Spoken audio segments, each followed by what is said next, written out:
taking a couple of more minutes for that, and then we'll get going, but thank you.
well. We have everyone in, and we will begin in 5 minutes. Thank you.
State of the County address.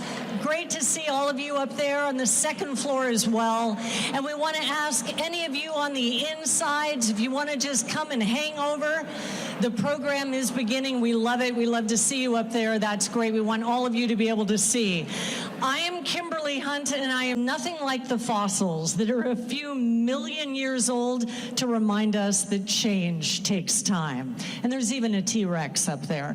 I promise, though, tonight will not take that much time. And as someone who's had the privilege of telling the stories about the San Diego region and all of our leaders for so many years on ABC 10 News, I have seen firsthand how this county has evolved. And I have the archived footage, and I have the 90s shoulder pads to go with it. Hey, thank you. Thank you so much.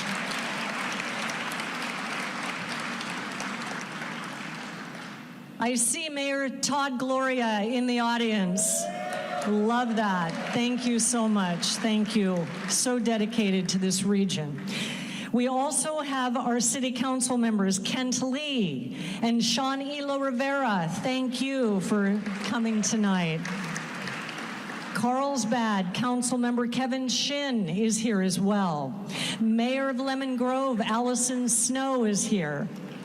And our District Attorney, Summer Steffen. Always great to see you. And of course, Congressman Juan Vargas. One of a kind, my friend. We are so grateful for your presence, all of you, and for your partnership tonight with the county. And now to begin this evening's program, it is my deep honor to recognize the original stewards of this land. So please join me in welcoming Councilman John Eagle Spirit Elliott, member of the Manzanita Band of Kumeyaay Nation. This time, where the County of San Diego is acknowledging that this land we're standing on is the homelands of the Kumeyaay people. This land is part of a relationship that has nourished, protected, and embraced the Kumeyaay people to the present day. This relationship is a mutually beneficial relationship that will continue to sustain and define our people for the next 7 generations and beyond. The Kumeyaay people have been and continue to be self-governing people, and we continue our traditions, religion, and land management practices to this day. By this acknowledgement, the county is also acknowledging the true history of this region since 1769. This history has been at times traumatic, devastating, and our people paid with their lives. However, our resilience has enabled us to overcome this tragic history, and we are continuously looking to the future to create better opportunities, better relationships with the county and local communities, and better living environments for all people. It makes me proud every time an acknowledgement is made, whether it be here on my own ancestral land or on the land of another tribe. Today and every day, we acknowledge that San Diego is our traditional homelands and that this county is still home to the Kumeyaay, Luiseño, Kupa, and Cahuilla people. Our people continue to live, work, and raise our families in this territory. Our spiritual practices are tied to this land, and we recognize and respect the legacy of our ancestors and their contributions to the sovereignty we enjoy today. As we all gather here together, all of us, and share a strong commitment to the right and the best interest of all people in San Diego, let us not forget those who have been and are and will continue to be stewards of this land. Yechech Kwahan.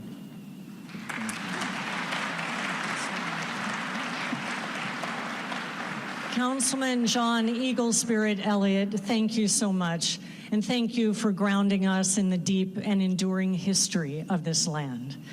And now I invite all of you who are able to please rise for the presentation of colors by the San Diego High School Army ROTC under the leadership of Command Sergeant Major Daniel Garcia. And then please remain standing as we honor our country with the national anthem. That will be performed this evening by Anna Hubbard for the San Diego Children's Choir.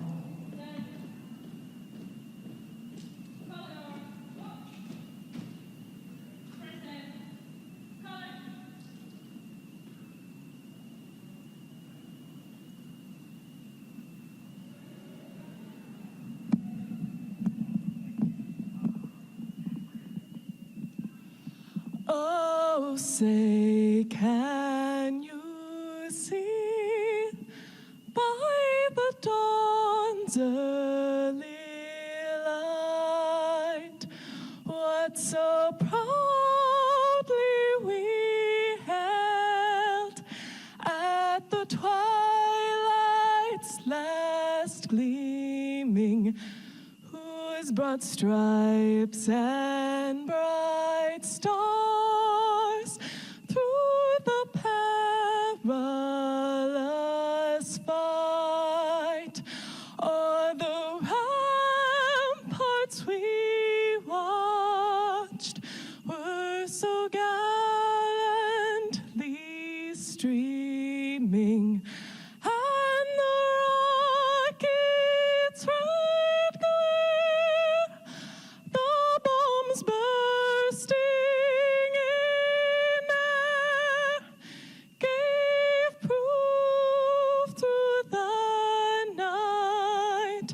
that her flag was still there.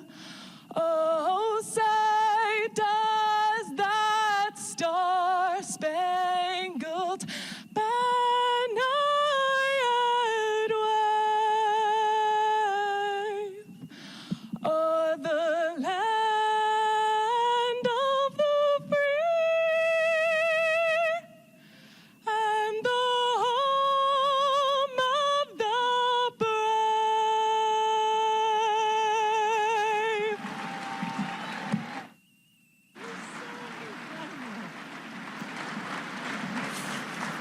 Unbelievable. And thank you to the talented cadets of the San Diego High School Army ROTC for your service and your precision. Please retire the colors.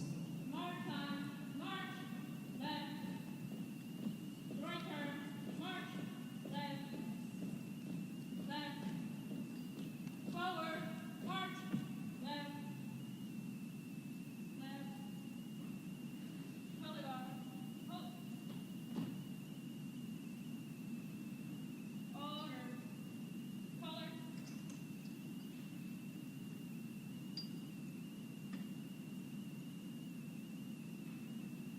forward, march.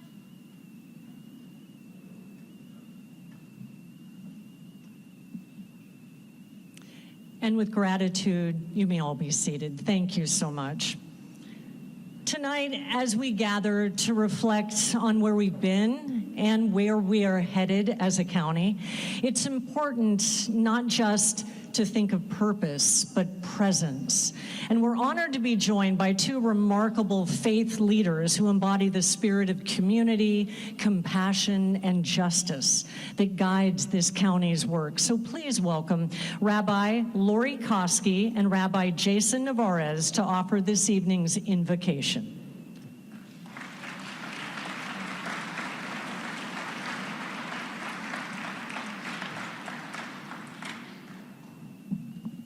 Somebody once said to me, 2 rabbis, no waiting. Good evening, Chair Lawson-Remer. I'm looking for her. I hope she hears us. You are Lawson-Remer. Good evening, Supervisor Montgomery Stepp, and members of this beautiful community. As we gather here for the State of the County Address, let us take a quiet breath to center ourselves in shared purpose and gratitude. This week, communities across our county, the nation, yes, the world, are observing sacred traditions. Passover in the Jewish faith and Holy Week among our Christian neighbors. These profound seasons invite us into a deeper awareness of renewal, resilience, and hope. They remind us that liberation and redemption are not just echoes from the past, but living values, inviting us to embody justice, radiate compassion, and walk with courage in our lives. Passover teaches us that a just society does not scapegoat the most vulnerable, but protects them. That might does not equal right, and true leadership is defined by moral courage and compassion. That a fair and thriving community levels the playing field for all, regardless of backgrounds or income. And that the rules must be just and consistent, never bent by wealth or privilege. This evening, more than an address, is a recommitment of all of us to our shared values, to a San Diego County where dignity is right, opportunity is real, and justice belongs to everyone. In the spirit of our sacred seasons of Passover and Easter, and in honor of the many diverse faiths and backgrounds that enrich our community, may we lead with integrity, listen with open hearts, and govern with boldness and humility. May the work we do tonight and in the days ahead bring healing, equity, and hope to every corner of our county, and let us all say, Amen.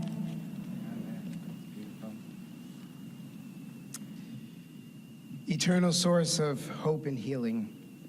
Tonight, as we enter the 5th night of Passover, and as we dwell in the midst of the Holy Week for our Christian siblings, we gather in the spirit of the season, a time when Jewish families across San Diego and around the world retell a story that's been at the center of Jewish life for thousands of years, the journey from slavery to freedom, from darkness to light, from degradation to dignity.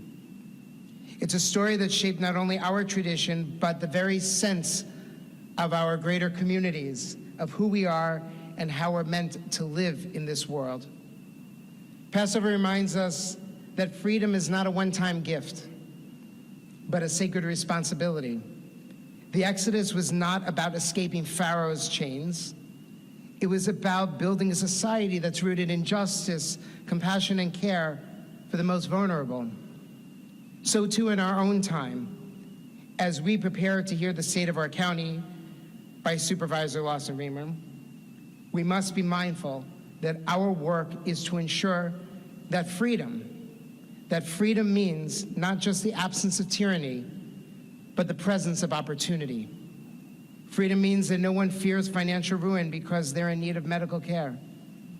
Freedom means that every child can drink clean water, breathe clean air, and walk to school without fear. Freedom means that people who are unhoused find shelter and dignity, that our streets are safe and our justice system is fair, and that those who protect and serve are guided by integrity and compassion. Freedom means that our elders can retire with security, our workers can build a life of purpose and stability, and that small businesses, the beating heart of many of our neighborhoods, can thrive alongside strong and accountable institutions. May this sacred season, however we celebrate it to each of us, remind us that none of us is free until we are all free. And may the work of this county be guided by wisdom, by courage, and a deep commitment to the common good.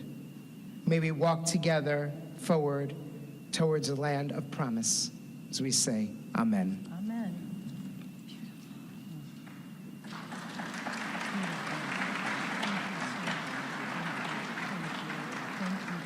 Rabbi Koski and Navarez, thank you so much for those words. Beautiful invocation. And the words remind us why this work and this gathering tonight really matter. I would like to ask Judy Gradwall to come up. She is the CEO of the Natural History Museum. Judy, thank you so much for hosting us tonight. We are so grateful to be here. We want to make sure you come up and get a wave, please.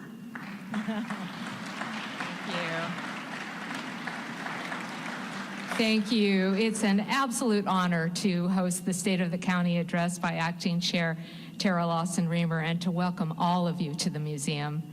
The San Diego Natural History Museum helps nature thrive through research, education, and collaboration.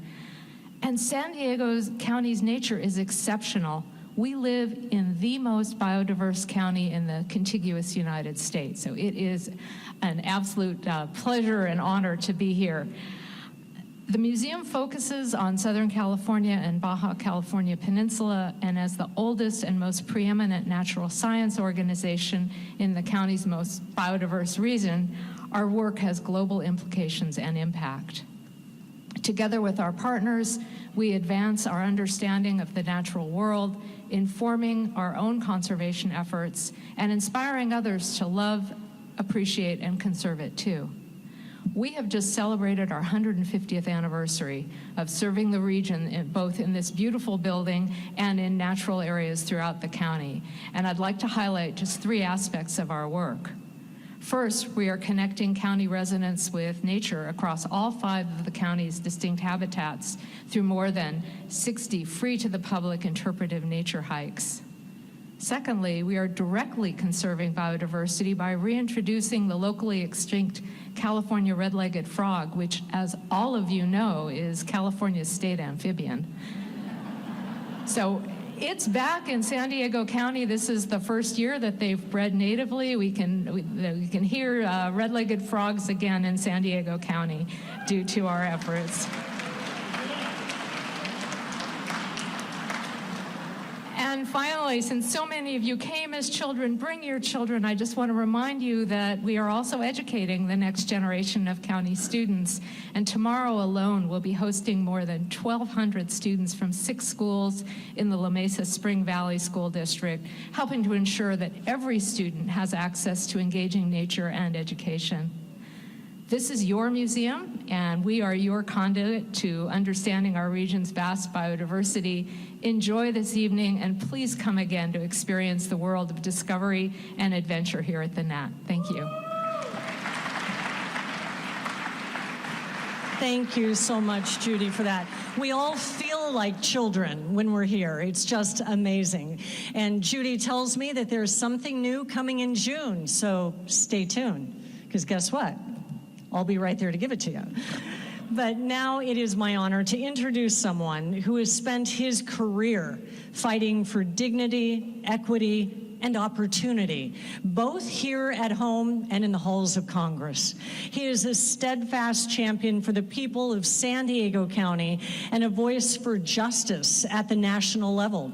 Please welcome our special guest this evening, Congressman Juan Vargas.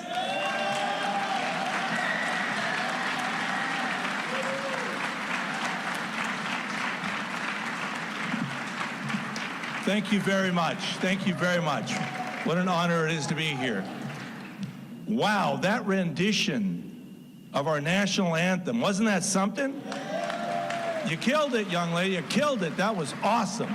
That was great. Now, there's got to be some special blessing, though, isn't there, with 2 rabbis during Passover? I mean, come on. Isn't there a special blessing? There must be. There must be. Well, again, as some of you know, my name is Juan Vargas, and it really is an honor to be here. I think the reason that I was asked to do this is because since I've known Terra since she was a little girl.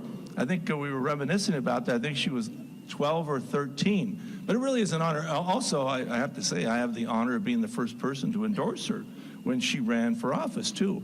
It's quite a... Yeah, it's the only thing I'm going to be known for. That I was the one that helped her get started, believe me.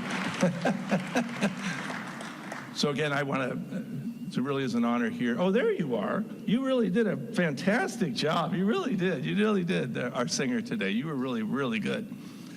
Again, I want to say thank you for the supervisor for allowing me to be here, and the mayor, and the council members, and nuestros amigos también de Tijuana. También a ustedes, gracias por estar aquí con nosotros. It really is an honor for me to be here and to say something about Terra. As I said, I've known Terra for a very long time. I knew her when she was a little girl. I also knew she came from very good stock. Both of her grandfathers fought in World War II, both of them in the Pacific. And sadly, one of her grandfathers died in Korea as a Marine.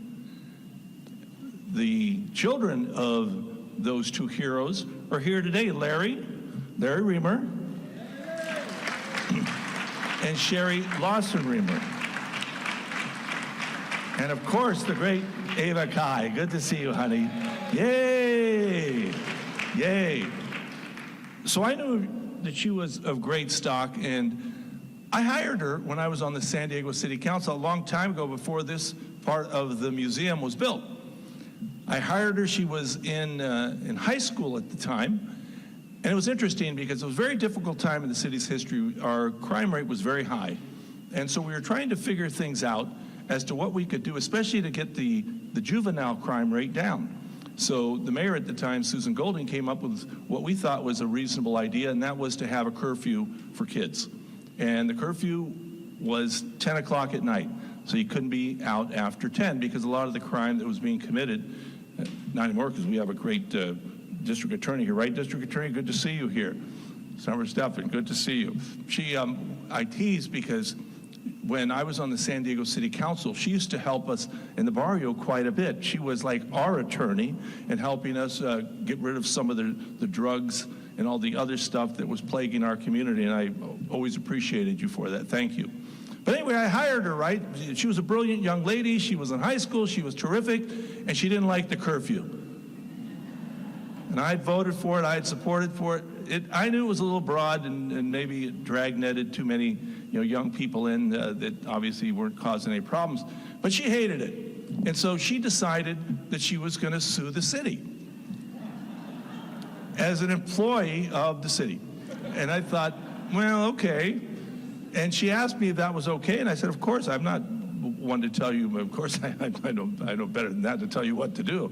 But that's one. But also, of course, it's your right to do that. If you think that, your rights have been infringed upon, it's your right to sue. And so she did. She did. So she and others, young people, were the plaintiffs, and they brought a lawsuit against the city saying that we had infringed upon their rights.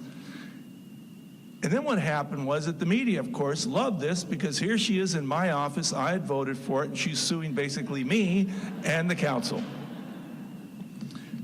But then she wants to debate me. And she wants to debate me at I don't know, at KPBS or something like that. And I knew it was going to be a long and detailed debate. And I was smart enough not to debate her. I said, but you might want to debate the city attorney, Casey Gwynn. And Casey decided to debate her, and I told him, I said, I don't think that you should. One, I think she has a better argument. And secondly, she's incredibly smart, incredibly smart. So they did debate, and it was unbelievable. She tore him apart. She absolutely tore him apart. She went to court, of course, and they won. And after that, I mean, her career was one that didn't surprise me. She went on to Yale. She was brilliant there. She went to NYU. She got a JD, a Juris Doctorate. She also got her PhD. And then she came back and wanted to serve this community. She was always one serving the community. And I have to tell you, I've been impressed with everything that she's ever done. And I know that there's more to come. Now, I've been around for a while. I got elected back when I was 32 years old. So that was a long time ago, Mayor. That was a long time ago. I remember you, too, when you were an aide back then to Susan Davis. But it was a long time ago. And I've seen these cycles, and I think we're about to, these economic cycles, I think we're about to go through a difficult one, unfortunately. Maybe one of our own making, unfortunately, too. But either way, I think it's going to be a difficult time, and we need really courageous leaders. And I think that Terra is a courageous leader that's going to help us through here. And I hope that the city and the county work together, and obviously the state and hopefully the federal government. But we all need to work together because I think it is going to be a difficult moment. But I think we have the right people in place to really make things better for our community here and to withstand the difficulty that we're about to go through. And again, I think Terra has more than the capacity to do that, more than the heart, more than the spirit to do that. She's ready. She's really prepared, I think, her whole life for this moment. And so I'm very, very proud to be here to say to all of you, I think we are very well suited by having her at the county right now. She has great allies there in all the members, and I'm sure that you guys are gonna add another good person, and you're gonna work together and do the best you can, because that's what this community needs. Now, people always ask me why I tell the story about being sued by Terra. I don't tell it to show how smart she was. I tell it to show how smart I was, not to debate her. But again, it really is an honor to be here with you tonight. It really is an honor to be able to say to all of you that I think we have the very best person we possibly could have in this community in Terra Lawson-Remer. And I know that she will work very, very hard to do the right thing for this community, especially, rabbis, as you said, for those that are left in the margins, those that need the most help, those that need the most compassion. She's the right person for the job, and it's really nice to have a woman be the right man for the job. And with that, thank you.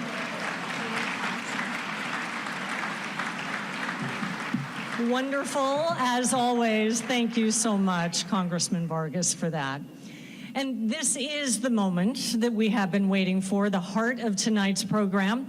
Our next speaker is a bold, pragmatic, and fearless leader, an economist, organizer, educator, and attorney who has spent her life fighting for people, for justice, and for the future of our planet. As acting chair of the San Diego County Board of Supervisors, she is bringing both urgency and a vision, one rooted in equity, compassion, and concrete results. So please join me in welcoming the chair of the San Diego County Board of Supervisors, Terra Lawson-Remer.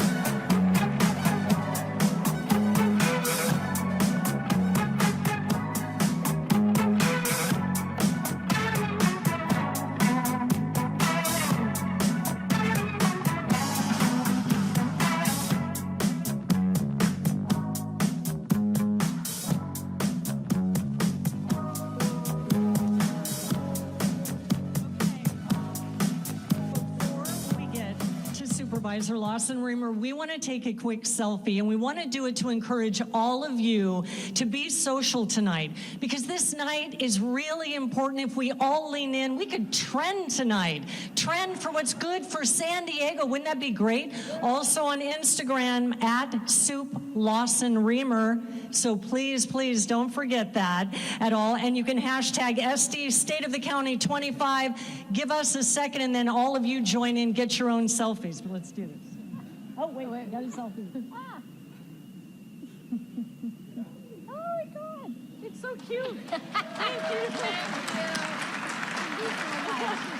So great. Thank you, Kimberly. Isn't she great? Thank you.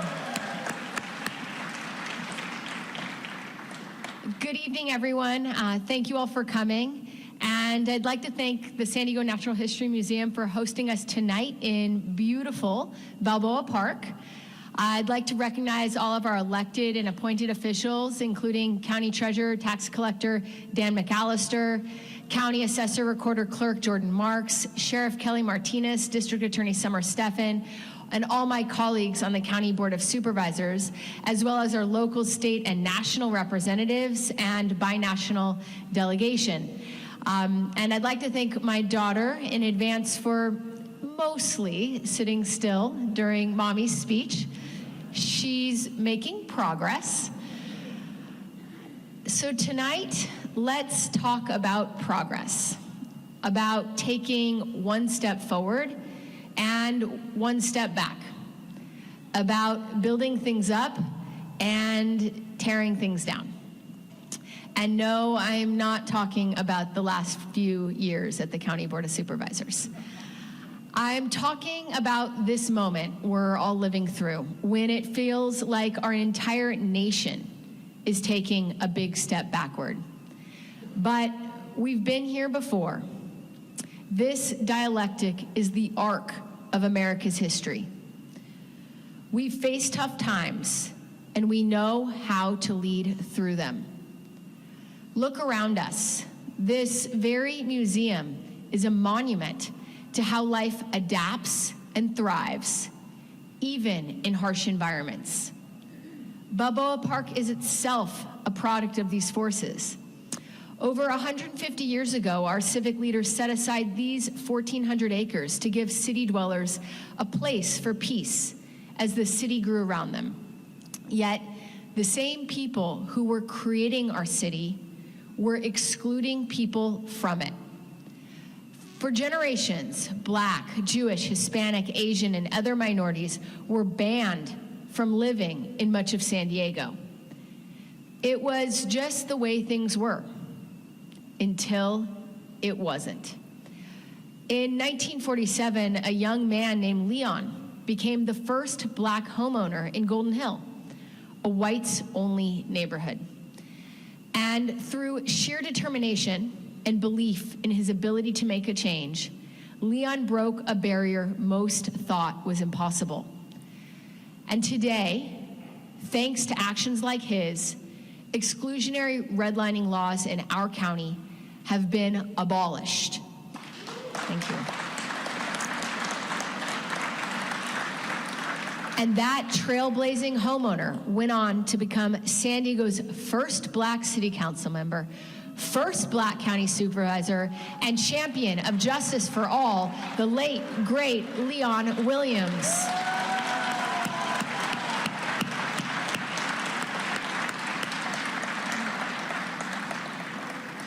And tonight, we are joined by two of his family members, Angela Strong and Dietra Williams. Our county thanks you and the entire Williams family.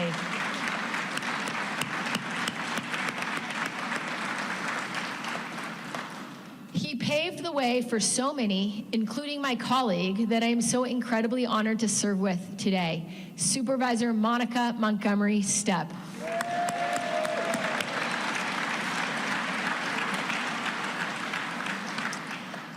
Leon Williams is proof that all of us can be a force for change and for progress. But progress does not mean completion.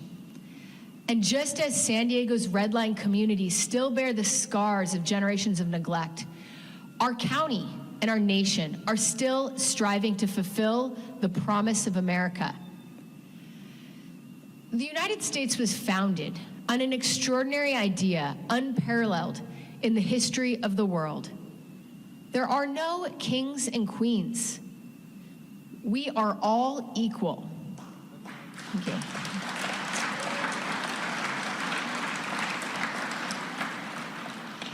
But a nation that was stitched together under the banner of freedom was built on the back of slavery. Wealthy robber barons of the Gilded Age paid workers barely enough to survive. Women could not vote or own property until people fought and marched and organized and demanded that the promise of America become real for all Americans, demanded that we all be included. And now it's our turn to advance America's promise. Our responsibility to carry the torch in America's ongoing struggle between humanity's worst instincts and our highest ideals.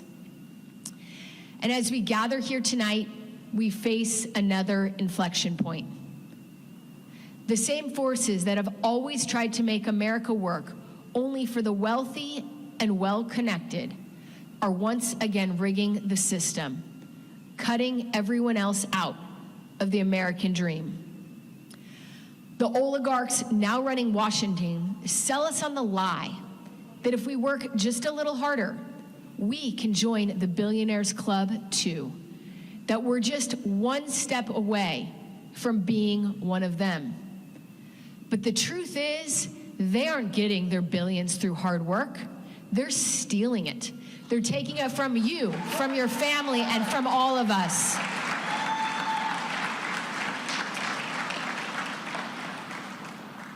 They want us to believe that government can't work, so they can take it for themselves. It's not mismanagement, it's sabotage. And if you're wondering what the chaos and corruption in Washington today has to do with local government, let me tell you, it has everything to do with it. Right now, the federal government is slashing programs we rely on for healthcare, housing, clean air and water, public safety, and disease prevention. Every decision Washington makes impacts our ability to serve you. And when federal leadership fails, local government must lead.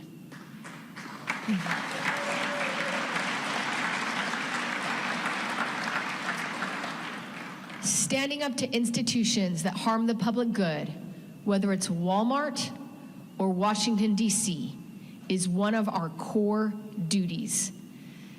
And every time you weigh an apple at the grocery store or check how many gallons you've pumped at the gas station, you can trust that information is accurate, because the San Diego County Department of Ag, Weights, and Measures protects consumers from deceptive practices and enforces fairness. It is quite literally the county's job to make sure that bad actors don't put their thumb on the scale. We cannot fix everything that's broken in Washington, but we can ensure that here in our own community, might does not equal right, and the playing field is level for everyone. The most marginalized are not scapegoated. Our Constitution and due process are respected. You can see a doctor when you're sick and know you won't get sent a surprise bill afterwards that could bankrupt your family. Our air and water is clean and healthy and safe to drink and surf and swim. Young people, families, seniors, all of us can sleep with a decent roof over our heads. We're protected from measles and other deadly diseases. And that if you work hard and with integrity, you can send your kids to a decent school and someday retire with dignity and security and build a better life for your family. This moment calls for courage and bold ideas, for us to imagine the world as it should be and to fight to make the impossible possible. As JFK once said, we choose to go to the moon, not because it's easy, but because it's hard. So San Diego County, here's our game plan. Let's start with one of the county's biggest jobs, healthcare. 5 years ago, when I had my daughter, I was running my own small business and trying to make it work as a single mom. I went online to sign up for coverage under the Affordable Care Act, but we made too little to qualify. The only option was Medicaid, and thank God for it.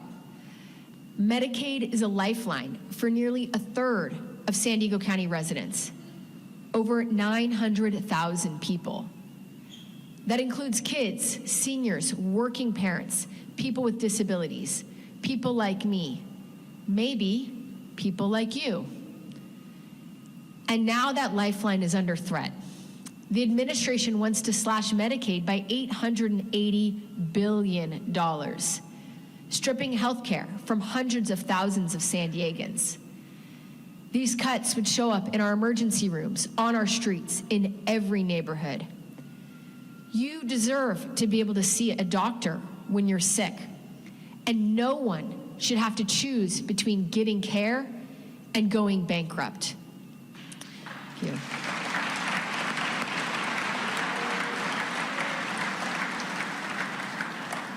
But Medicaid is not only bread and butter health care, it is also the backbone of the county's funding to help the homeless and the foundation of our region's entire behavioral health care system. Over the past 4 years, we've added more than 5,000 new mental health and addiction treatment slots. This is how we help people in crisis on our streets. We've opened 4 new crisis stabilization centers. So mental health emergencies, whether or not you're sleeping on the streets, don't lead to jail or the ER. Thank you.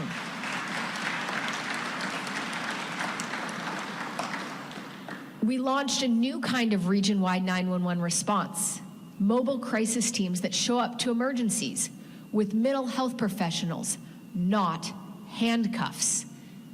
We've nearly doubled our behavioral health workforce, putting hundreds of more counselors, nurses, and homeless outreach workers into our neighborhoods. And we're just getting started.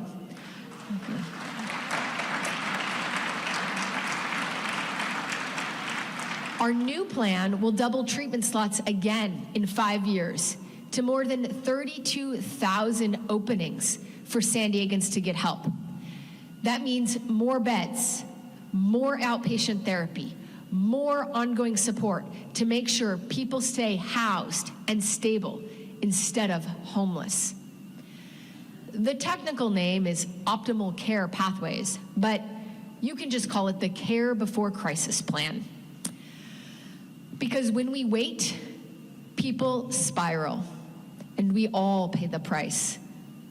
But when we meet people where they're at and give them what they need, we save lives, we save money, and we build a more humane system of care. We're working now to make the system more efficient and make sure every tax dollar is working for our community. The County of San Diego can do what other counties have done, create our own Medicaid health care plan, so that our tax dollars are spent helping patients, not enriching private equity investors and corporate executives.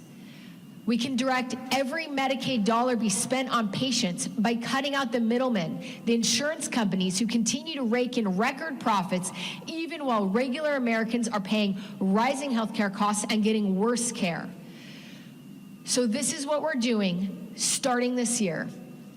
It's a 4-year process, but by the time our health insurance plan is up for renewal by the state of California in 2028, San Diego County will be ready with a managed care plan that we offer to county residents.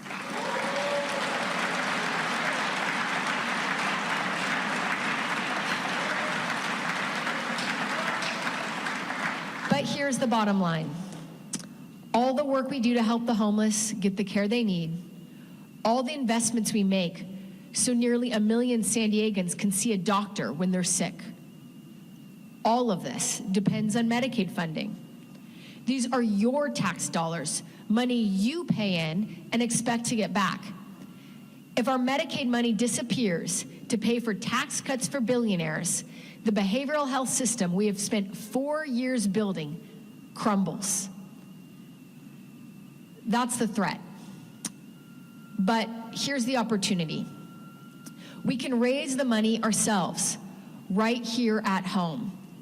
Not by waiting or begging for DC to do its job, but by taking the wheel of our own destiny and steering our own San Diego County ship through this storm.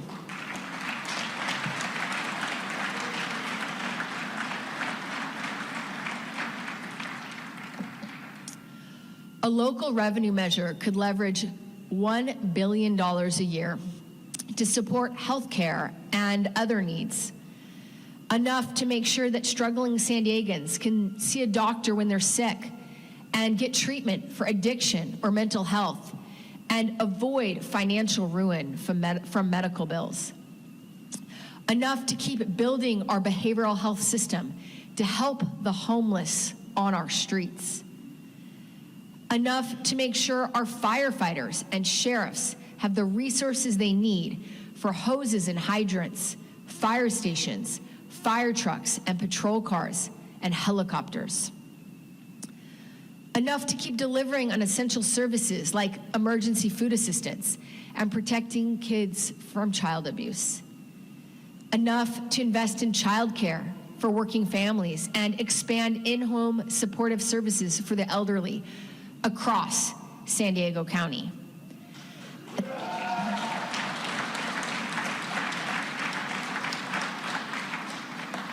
And we can make sure every dollar is audited and lockboxed with public oversight, transparency, and real accountability.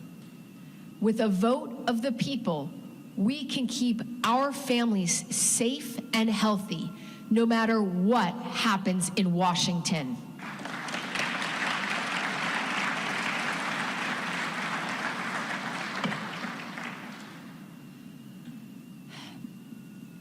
But protecting our health isn't just about doctors and hospitals.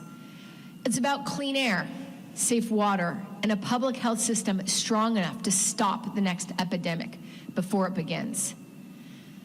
San Diego County's public health department works quietly behind the scenes, tracking diseases, testing water, and keeping us safe. Thank you. But our public health department doesn't do it alone. The Center for Disease Control is one of our biggest partners. And under this administration, the CDC is being dismantled. The CDC has already fired over 700 experts. And last week, they clawed back $40 million that had been promised to San Diego's public health budget, gutting our disease tracking, our hepatitis A vaccine program, and our emergency response. That funding supported more than 90 public health workers, the team that tracks outbreaks and tests water after sewage spills, the team that recently traced and vaccinated over 2,000 people exposed to measles, stopping an outbreak before it spread. We cannot and we will not allow San Diego to become like Texas, where preventable measles outbreaks are killing children.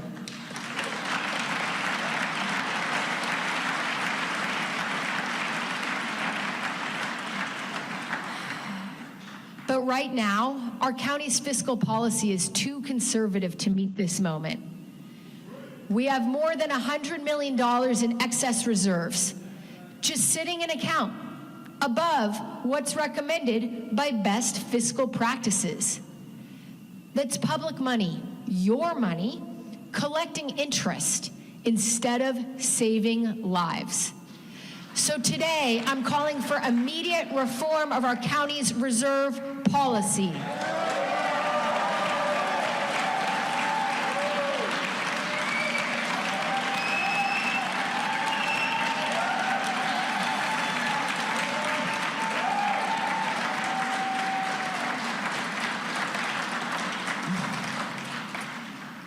Because when Washington walks away, we need to be able to act to protect public health, public safety, and essential services.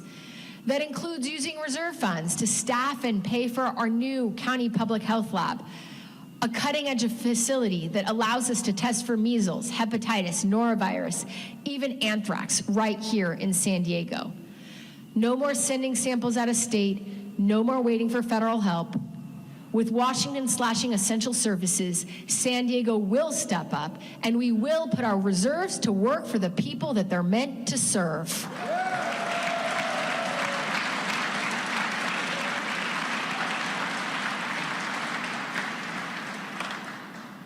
And in a healthy environment, we're not backing down, because we all expect to breathe clean air, swim in clean water, and not get sick just from going outside.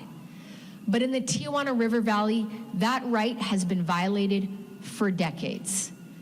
Raw sewage flows across the border, polluting coastlines from Imperial Beach to Oceanside. Families pay the price, breathing dirty air and getting sick from swimming in the ocean. That's why we declared a countywide state of emergency. That's why we expanded air and water testing. That's why we're distributing tens of thousands of air purifiers.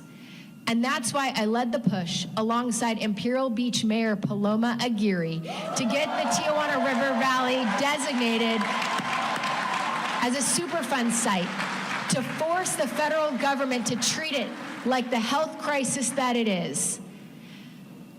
We've made real progress.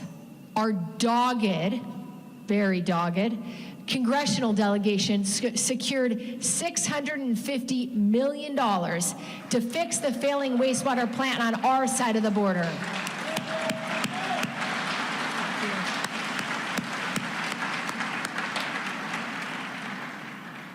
But we have to keep pushing to protect that funding, to speed up plant construction, to get the Superfund designation for long-term cleanup dollars.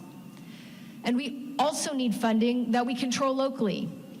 That's why I'm supporting Senator Padilla's bill to use border toll revenues for Tijuana River Valley cleanup.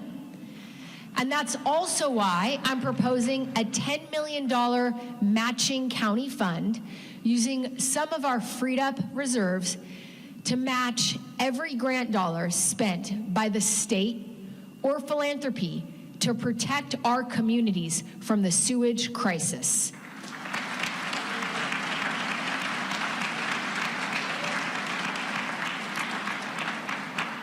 But until Tijuana's sewage system is repaired, we're just putting a Band-Aid on a broken pipe. So I'm asking all of you here today to join me in urging our friends and partners in Mexico and international partners like the World Bank to invest in long-term fixes for the Tijuana sewage system.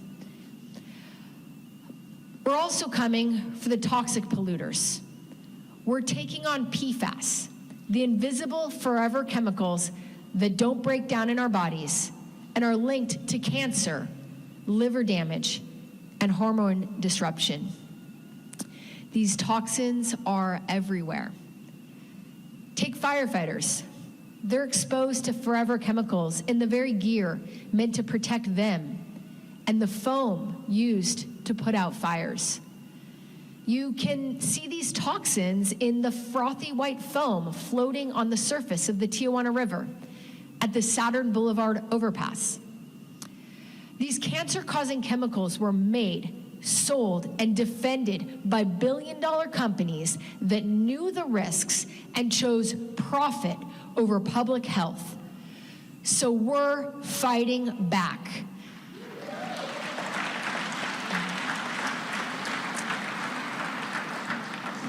I'm calling to ban these forever chemicals from every product the county buys. And we're ready to sue the manufacturers who are poisoning our water and our people.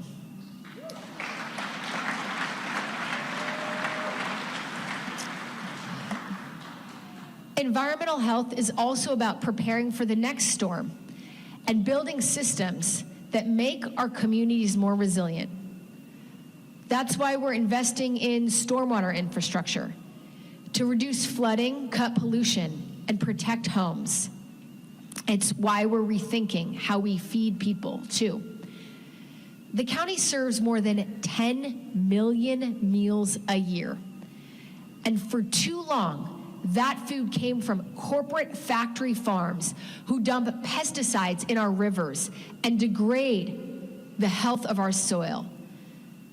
So now we're using our food budget to support more sustainable, local farmers. That means keeping dollars in our community, cutting carbon emissions, and building a healthier food system.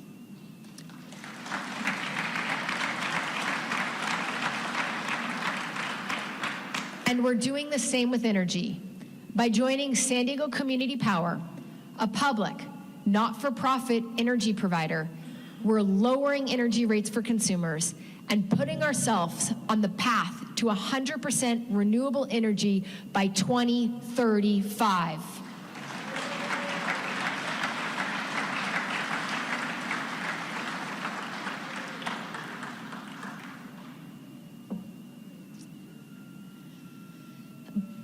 But it's not just our environment that we're fighting to defend. It's also our rights, our freedoms, the very principles that hold our democracy together. The White House is forcing law firms to drop clients and instead take cases that support its agenda, undermining our legal system's independence and coercing lawyers to bow to political pressure rather than uphold the rule of law.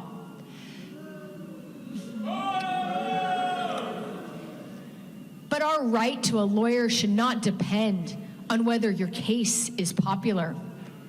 It should depend on the Constitution. And in March, ICE deported Kilmar Abrego Garcia, father of 3 special needs kids, a Maryland resident and green card holder who had lived here for more than a decade. A court ordered them not to. ICE did it anyway. And now Kilmar is locked in a maximum security prison in El Salvador.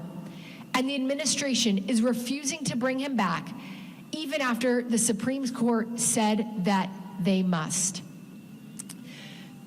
Green card holders, longtime residents, people who live and work beside us, our neighbors, our coworkers, people we love. On Monday, Trump said that he wants to send U.S. citizens to El Salvadoran prisons too. If they can deport someone like Kilmar, how long until they start ignoring the rules for everyone else? That's why the San Diego County Immigrant Legal Defense Program is more vital now than ever.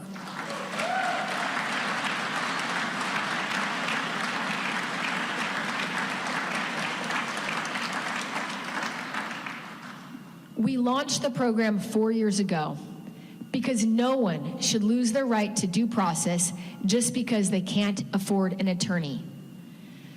This right to an attorney for everyone, even non-citizens, is enshrined in the U.S. Constitution.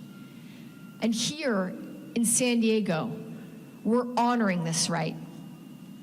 Run by our fantastic County Public Defender's Office, the Legal Defense Program has so far helped more than 2,500 immigrants get a fair day in court, keeping families together and making sure no one faces unlawful deportation alone.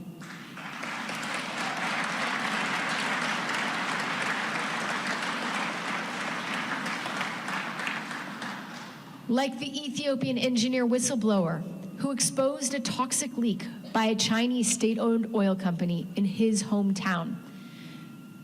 For speaking out, he was arrested, beaten, and tortured. He fled to the United States and was detained at Otay Mesa, facing deportation. Our program stepped in and won his case in court. And we're not doing it alone. Our sheriffs, our public defenders, our probation officers, and our district attorneys fight every single day to uphold the rule of law and ensure justice for all, not just the powerful.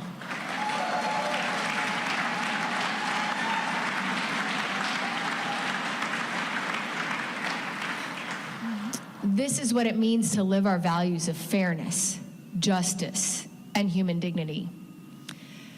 But we can't talk about freedom and dignity without talking about housing.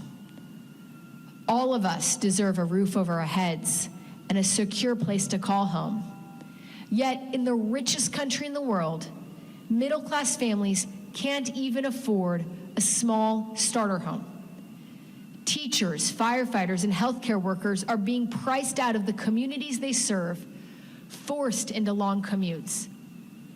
And for those living paycheck to paycheck, one small setback, a job loss, a rent hike, a medical bill, can mean sleeping in their car or ending up on the street.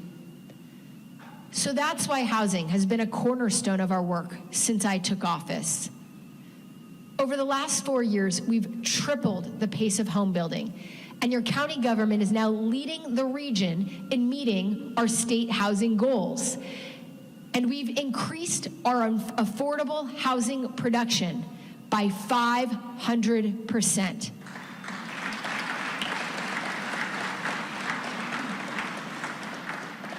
All this while also launching new programs to help seniors and vulnerable residents stay in their homes.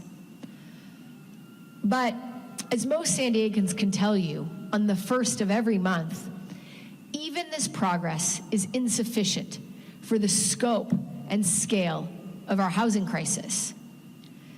Here in our region, we're bearing the brunt of America's rigged economy. Rising home costs, job insecurity for white and blue-collar workers alike, and a society and housing market tilted further towards those at the very top. Wall Street corporations and hedge funds like Blackstone are snatching up homes and apartments across San Diego County, outbidding first-time buyers, squeezing out working families, jacking up rents, and pushing out tenants to boost profits. So we're fighting back. We're suing corporate landlords accused of tenant harassment, rent price fixing, and illegal evictions. And we're investigating Wall Street's home buying spree here in San Diego, tracking who owns what and where and how they're driving up costs. But we can, and we must, do much more, with the help of those who've benefited the most from San Diego's real estate boom. Homes in San Diego are now selling for $7, $10, even $15 million after decades of soaring values, sometimes even without upgrades. So we're proposing something simple, a small transfer fee on sales of the top 1% of properties in San Diego County, paid only once when these properties change hands. Those with homes in the top 1% can pay for just a small share of that fortunate windfall when their property is sold to help break the stranglehold of our housing crisis.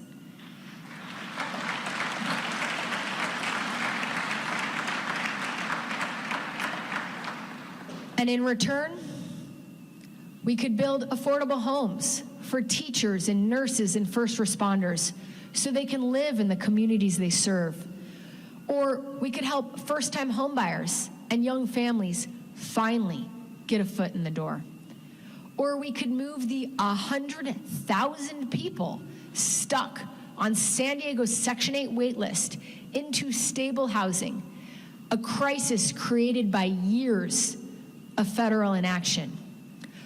Or we could scale up the programs that work, like homeless diversion and the senior shallow rent subsidy, to stop people from falling into homelessness in the first place.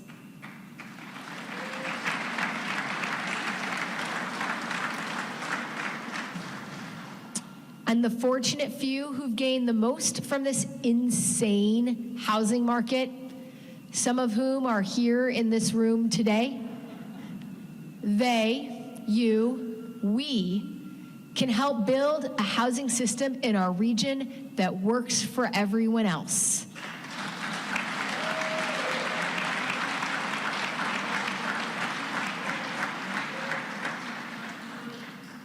But even as we do the hard work to level the playing field, we need to ask, why is the game rigged in the first place? Because the problem isn't just broken systems, it's people breaking them for profit. The agencies built to protect working people from predatory lenders, toxic polluters, monopolies, and worker exploitation are now being gutted. And the professionals are being replaced with political loyalists. When billionaires tell you, quote, they're just streamlining government bloat, there's one thing you need to know. We made these agencies. In fact, we demanded them. These are the watchdog institutions that we, the people, fought to create to protect us from corrupt politicians, unethical businesses, and dangerous industries that were harming Americans. But this administration in Washington wants to catapult us back to the America of the past, where predatory corporations could do anything they wanted to make a buck. We didn't always have food inspectors. It took public outrage to force the creation of the Food and Drug Administration after meatpacking companies were caught selling rancid, diseased meat to families and factory workers were found ground up in the machinery. We didn't always have labor laws or workplace safety standards. It took a fire in a locked Manhattan garment factory where 146 young women, mostly Italian and Jewish, burned to death or jumped from windows to escape the flames, to create OSHA and modern fire codes. The sprinklers in your office, the emergency exits you see in this room, did not exist until people marched and demanded them. It took a grassroots movement sparked by outrage over chemical companies spraying pesticides on our neighborhoods, poisoning our food and our wildlife, to birth the Environmental Protection Agency and ban DDT. And it took public fury against Wall Street collapsing the economy in 2008 to create the Consumer Financial Protection Bureau, charged with safeguarding regular people from shady, financial practices. Now, All of these protections are under attack. But remember, we made these institutions, and just like our parents and grandparents did, we can take action to make things better.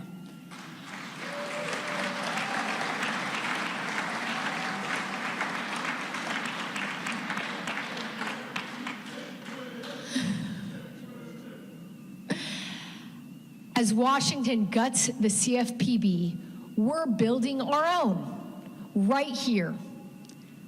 I'm introducing legislation to create San Diego County's new Consumer Financial Protection Division to tackle price gouging, payday lending, delayed and denied health insurance claims, and deceptive advertising.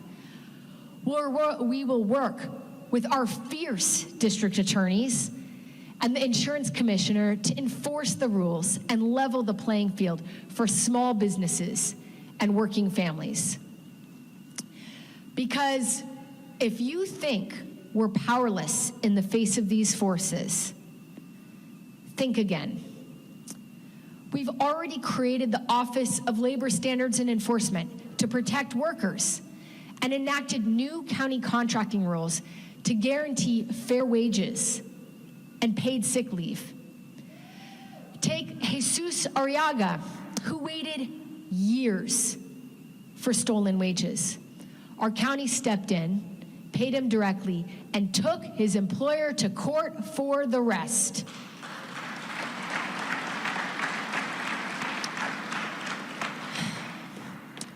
We sued Big Pharma for fueling the opioid crisis and won $200 million for San Diegans. We sued Apple for deliberately slowing down your old iPhone and won a $24 million settlement. Now we're suing the social media giants, Meta, TikTok, YouTube, and Snapchat, for deliberately addicting our kids and profiting off a youth mental health crisis they helped create.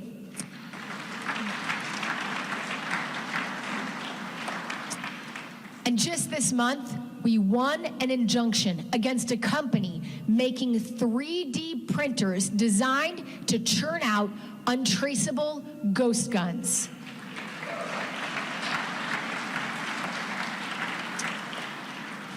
But we're not just cracking down on the shadiest companies. We're also making our reserve and public investment dollars work for our community, aligning our investments with our values, and exploring a public bank that could finance affordable housing. Because here in San Diego County, might does not equal right, and we will keep fighting to make sure the playing field is level for everyone.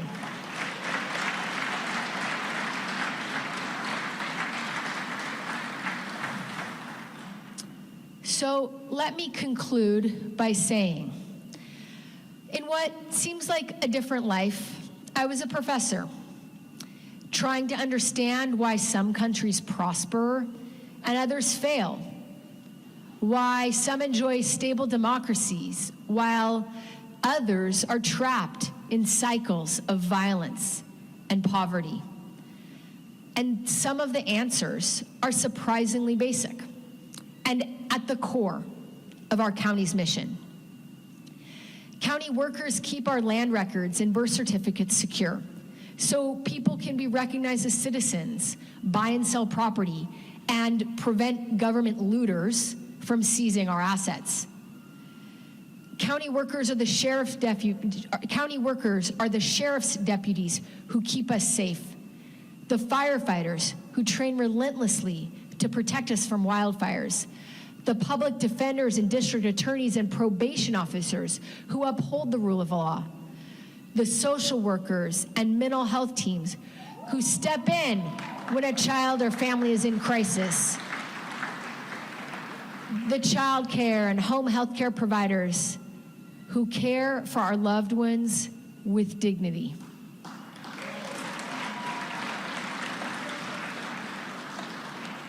There are over 20,000 county workers, some of whom are working right now in this very room. So in the days ahead, thank a county worker and join us in protecting what they do.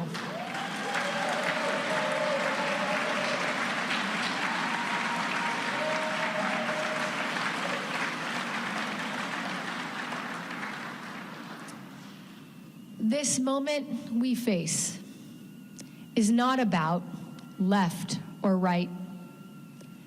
It's about right or wrong. It's about choosing what kind of America, what kind of San Diego County we want to live in and fighting for it. And I don't know about you, San Diego, but I do not want to live in a world that's selfish and depraved, that's every person for themselves, where the more you can grab and steal and get away with, the more you get to keep. No.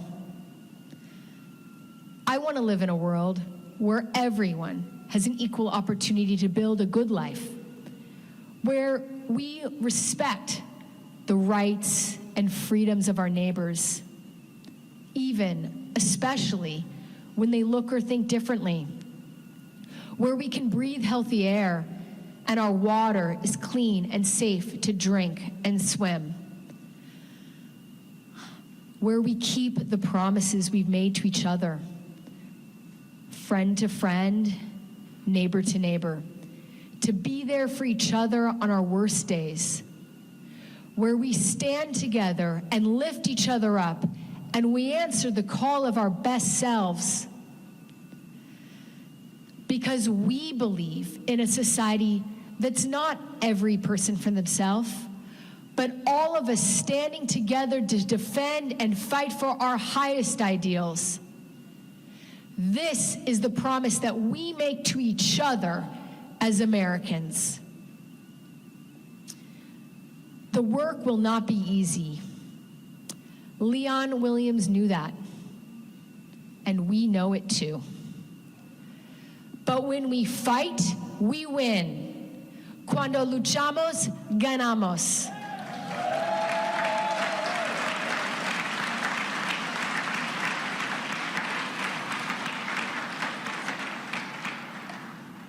Everyone can do something. As the Dalai Lama said, if you think you're too small to make a difference, try sleeping with a mosquito. So if you're a judge or an educator or a doctor, stand your ground.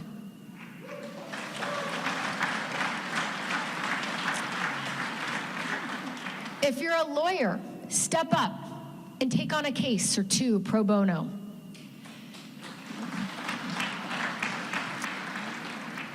If you're a worker, join a union and pay your dues.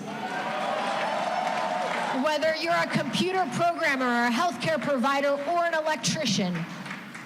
And if you're a parent, join your kids' PTA.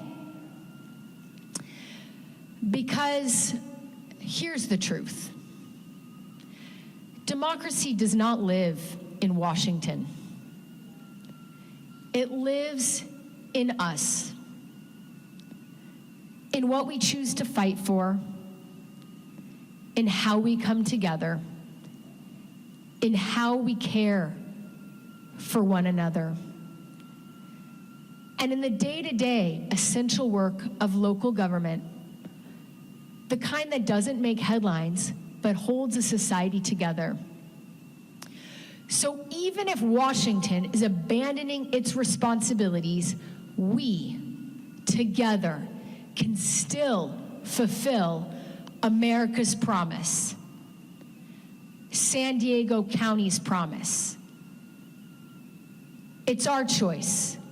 We can wait or we can lead. San Diego County, let's lead.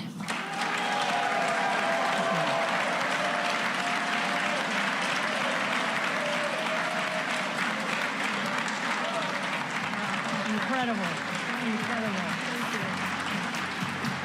Supervisor Terra Lawson-Remer, the dynamo, the leader, incredible. Thank you so much. Thank you for your passion.